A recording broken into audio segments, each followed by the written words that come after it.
And now we'll hear from our keynote, Dan Mitchell. Dan Mitchell is a senior fellow at the Cato Institute in Washington, D.C. He is one of the foremost experts on fiscal policy. Thank you, Dan. Thank you, Shari. Listening to you, John, talking about people living in these group houses and the synergy of great ideas coming together reminded me of when I lived in a group house in college called a fraternity house, but the only thing we ever came up with is how to make sure the police didn't find out what we were doing. So I guess it depends on why people are coming together rather than simply living in a group house. But I want to talk about sort of the specific topic of the brain drain. And I'm talking about this because in a world where globalization is a reality, this is vastly more important than it used to be. 30 years ago, when there were big language barriers, where communications and transportation technologies and costs were far greater, you didn't have that many people crossing borders. Yes, a few big multinationals would have their branches in different countries, but it really was a significant barrier. And if you look at the data, the historical data on cross-border investment, that was another indication. There wasn't that much back then. But over the last 20, 30, 40 years, we've seen an explosion not only in cross-border direct and indirect investment, but we've seen English become the lingua franca of the world, which is of course good as an American because naturally I only speak one language. But for the especially the educated classes out there, it is now very easy, and one of the good things about the European Union is you do have considerable freedom of movement. It has become a lot easier for people and money. So in other words, the brains and the products of brains to cross borders. And what we're seeing is, especially in the tax literature, a lot of research about what are called the HNWIs, the high net worth individuals. Because if a country has a very high tax burden, and if simply a few of these HNWIs move across borders, the implications that has for not only the tax base in the next year, but then sort of compounding out over time can become very, very significant. And you see, of course, sort of the high-profile people. One of the founders of Facebook left the United States and became a citizen of Singapore. But you see it in terms of soccer players. There's a big controversy now in France because the Monaco team, which is part of the French Soccer League, there's no income tax there, and they're exempt from Hollande's 75% tax rate, which the way he wound up getting it through was to make it something of withholding tax by the employer. So obviously this means the Monaco soccer team can afford to bring in much more highly talented soccer players than some of the local French teams. And that's causing a lot of complaints about unfair tax competition. Well, what about the idea of unfair taxation? All these politicians in France and elsewhere and at the European Commission, they complain about tax havens, or tax heavens, they sometimes call them. What about the tax hells? That's really the problem we're seeing, because most people, yes, there are some adventurers out there who, I grew up here, but I want to see the world, work someplace else. But I suspect the majority of people who are moving across borders are simply doing it because that makes economic sense. The fifth biggest French city is now London.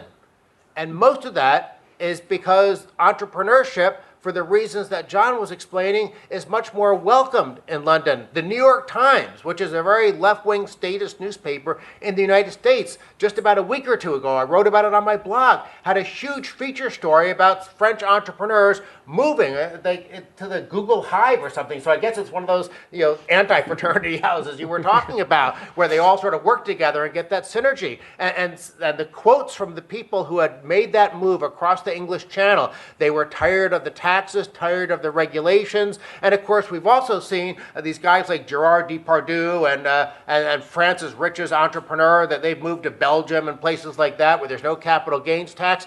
So it's not just the entrepreneurs who might become rich, it's also the people who already are rich. And so Hollande, he is, as we say, I don't know if you have the same phrase here in Spain, but you don't want to kill the geese that lay the golden eggs.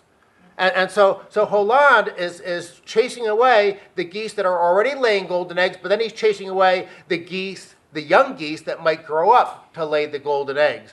And in the long run, even if you're a politician who wants more tax revenue, that doesn't make sense because there's this thing called the Laffer curve. What's the Laffer curve? It's simply the notion that, well, if tax rates are zero, you're not going to collect any revenue. But guess what? If tax rates are 100%, you're probably not going to collect any revenue there either. Why? Because people, who's going to work if the government makes you a slave? You get zero benefit out of working and out of producing income and generating wealth for your economy. Why do it? And there was actually a story 2 years ago, maybe a year and a half ago, 8,000 French households actually had an effective tax rate of more than 100%. The same thing happened, by the way, in Sweden in the 1970s. A lot of their richest people moved to Monaco and Switzerland. Governments are killing themselves because of the greed of the political class. But here's what concerns me about this. If you look at some of the public opinion research data out there, and you ask people, why do you want higher taxes on the rich? Do you want it for moral reasons or to collect more revenue? Well, their twisted version of morality is they think that you should impose the higher taxes on the rich, not to raise revenue, but just to punish success. And even when you ask them in the public opinion data, and we found this in a poll of Labour Party supporters in the United Kingdom, even if you ask them, are you willing to impose this higher tax if the government gets less revenue, they still say yes. Now, you might think, well, these are just some, dock workers in the Labour Party. They don't know any better. Well, let me give you something really frightening. In 2008, when Obama was running for president, and he was asked during one of the debates, this is when he was running against Hillary Clinton. He wasn't even the general election campaign yet. But he was asked, why do you want to raise the capital gains tax rate when it loses revenue? And he said, completely openly, he wants to do it for, quote, fairness. So he would raise a tax that did so much damage to entrepreneurship and investment that the government got less revenue at the end of the day. In other words, he was going to impose a big pile of damage on the private economy, and he thought that was worthwhile simply because he was going to punish rich people. That, to me, is economic insanity, and that is what drives brain drain around the world. If you're a successful person, or if you're someone who wants to become successful, and you're looking at this data, you're looking at the attitudes of politicians, you're seeing that you're sort of like a turkey, and Christmas is just around the corner, and you know that you're the one who might be on the dinner table. That's what brain drain is all about. Now, it doesn't just happen for taxes, and I'll go ahead and begin to wrap up because we want to make sure we have time for Q&A.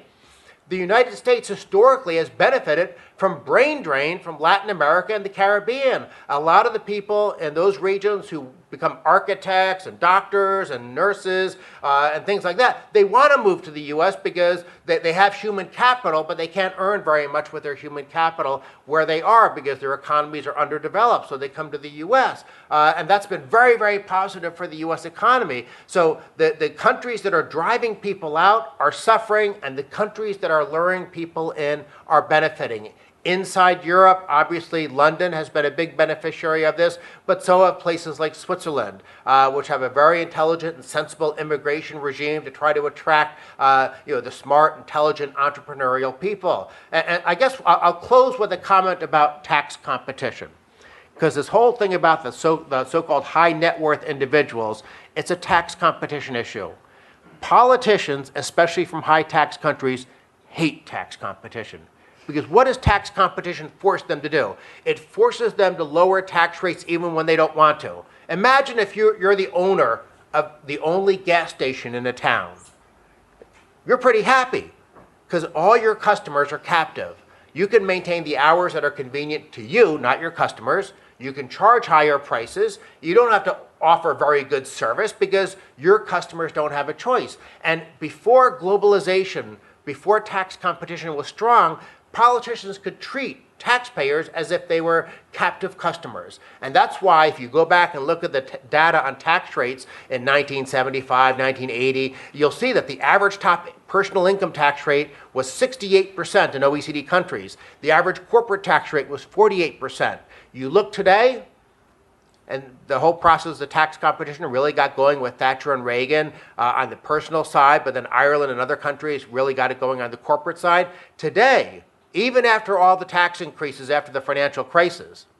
Today, the average individual tax rate is about 42%, and the average corporate tax rate is about 24%. So even the French, even the Germans have lower tax rates. They didn't want to.